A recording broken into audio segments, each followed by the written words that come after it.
To our water communion, we welcome Reverend Paul Johnson. Thank you so much for speaking with us today. We're going to talk about our water communion. Well, thank you so much, Beth. Nice to see all of you this morning, and how inspiring it was to welcome a good number of new members. Well, the first Unitarian Universalist water communion was designed for the UU Women's Religious Continental Convocation held in East Lansing, Michigan in 1980. The intent of the convocation was to call women to, as they phrased it, to action rather than to passivity, to full expression rather than to meek acceptance. They were to come together to question, to hear, to share, to speak, and to inspire and to celebrate their connectedness. And this was part of really a feminist movement within Unitarian Universalism that had started with the women in religion movement, actually, at the 1977 General Assembly. And so they chose water as a symbol of their empowerment, because water can be a very, very powerful thing. But a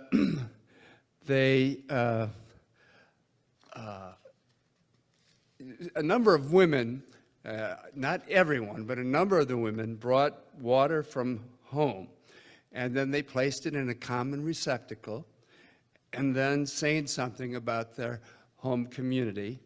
And then at the end of the ceremony, each of the women were asked to just take a bit of that water and bring it home as a symbol of their shared power and connectedness.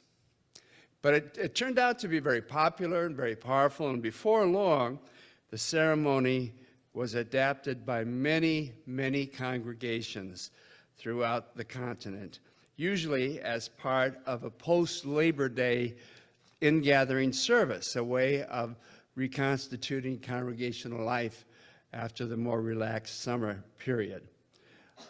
So congregants often bring water from a place that they have vacationed, that's been meaningful to them, sometimes with a natural connotation. And sometimes people bring water from a place nearby that's meaningful to them and share that in the service in the fall, beginning of the fall. Now, all in all, the pooled water is symbolic of what each of us brings to religious community as a new congregational year begins. Well, last month, Carol and I went on a river cruise from Basel, Switzerland to Amsterdam. And along the way, we visited the city of Strasbourg, France. And we had a delightful tour by bus and by walking of that city. But at the end, and including that wonderful cathedral there in Strasbourg, but I asked our guide afterwards, I said, you know, I know that this city was so important to Albert Schweitzer, and you haven't shown us anything about Albert Schweitzer. He said, well, we do on some of the tours, but we didn't today. And he told me where St. Thomas was located, which was the church at which he preached. And he said, you know, just in the last few years, they put a statue there of Albert Schweitzer. And so off I went, all by myself, through the streets of Strasbourg to find this church, which I did. And I went inside, and if you can put up that picture, this is what I found. St. Thomas Protestant Church. Very nice church. And along one of the side aisles, I found something also very, very interesting. This was the organ that was played by Albert Schweitzer in that church, and also by Wolfgang Amadeus Mozart when he visited there in 1787, that very same organ which they have maintained there. I don't believe it's currently used, but that was very important because Schweitzer was a noted authority on the organ music of Bach and had played concerts all over Europe. And then I went outside into the courtyard of the church and found that statue. So I cozied up to Albert and was pleased to have my picture taken with him. But Albert Schweitzer is very important to me. Years ago, when I was in my first seminary that I went to, Evangelical Seminary, I read his autobiography, Out of My Life and Thought, and really imbibed and have continued to be influenced by his two principal aphorisms, reverence for life, and also making your life your argument. Because here he was, with a PhD and a THD from the University of Strasbourg, a world-renowned organist, interpreter of Bach, and one day he saw an ad, I think it was at the university, just a flyer, asking for missionaries, medical missionaries, to go to French Equatorial Africa because there was such a need, a human need for medical personnel. And so he was in his 30s, but he went to medical school and got his MD, and off he went to French Equatorial Africa and served there, of course, for many, many years in a very philanthropic exercise, feeling that he was doing all he could in that format for the well-being of people in respect of life.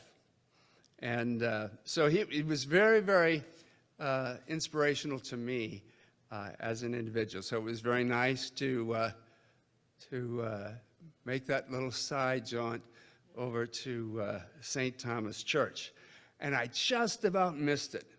I debated, well, should I ask this guide about Schweitzer if there's anything here in his memory? And I decided to do it, and I was able to make that very inspirational visit.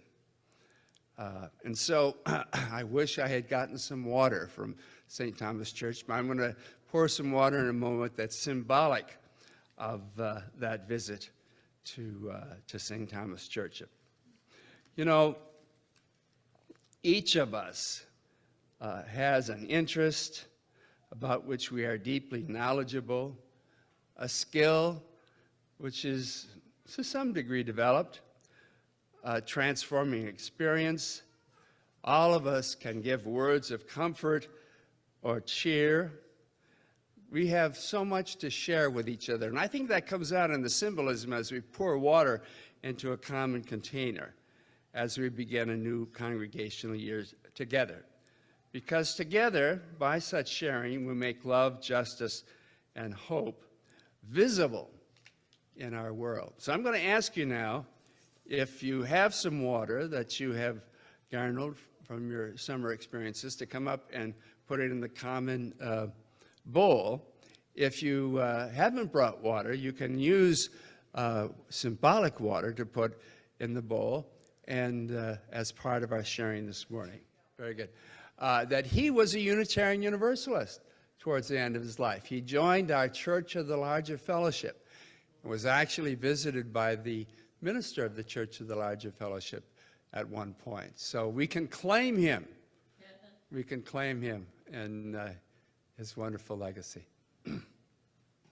I'm going to read, and we're going to say together, "This water is sacred," and I will prompt you, okay? Thank you. This water is sacred. It is made sacred by the many hands that have poured it with intention and love, the many stories that each drop contains, the many lives surrounding it in this unique moment, connected by commitment and faith. This water is sacred. May it continue to flow through this community with shining reflections of the unique gifts that flow through each of its members. This water is sacred. May it continue to nurture this community with sustaining hope that we journey together through ripples of growth and change. This water is sacred. May it continue to bless this community with loving reminders that our collective responsibility to one another and to the world. This water is sacred. May its ripples be a reminder that the changes and growth within this community bring movement and transformation to the world beyond our doors. This water is sacred. May its purity offer grace to our community and the willingness to forgive ourselves and one another when we make mistakes. This water is sacred. In moments when we are confused or uncertain, may it bring us clarity of purpose and commitment. This water is sacred. In moments when the reservoirs of hearts and spirits are drained by sorrow or pain, may it nourish them with the knowledge that we are surrounded by a deep and abundant love. This water is sacred. Thank you. And we close with this affirmation of our water communion. May the waters gathered here, by Susan Carlson. May the waters gathered here remind us of what each of us brings to this community and the waters that nourished us before we were even born, that continue to give us sustenance and energy for our life journeys and for all the creatures of the earth. May we gratefully continue to swim to the other side.